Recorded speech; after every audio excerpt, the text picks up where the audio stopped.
তোমরা যে পচা ধান্দাবাজি আর চান্দাবাজি করো, এই রাজনীতি ইসলামে নাই। ইসলামে আছে মালিক যেই প্লেটে খাবে, গোলাম ওই একই প্লেটে খাবে। কর্মচারী কাজ করবে, ঘাম ঝরার আগে বেতন দাও।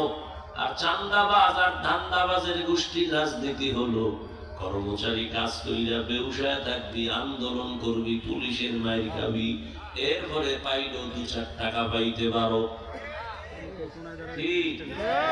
এই চান্দাবাজি আর ধান্দাবাজির পিছনে ঘুরে দাড়ি কাছরে যুবক, এই চান্দাবাজ আর ধান্দাবাজের পেছনে ঘুরিয়া নামাজ ছাড়ছো কেন? ওরা কারা জানোনি? ওরা তোর জানের দুশ্মন। লিখে রাখ, স্বার্থে যদি আঘাত লাগে দল থেকে নাম কাটবে না, কল্লা কেটে দিবে। সোনার বাংলার রাজনীতি জানোনি? স্বার্থে আঘাত লাগলে দল থেকে নাম কাটে না, কি কাটে?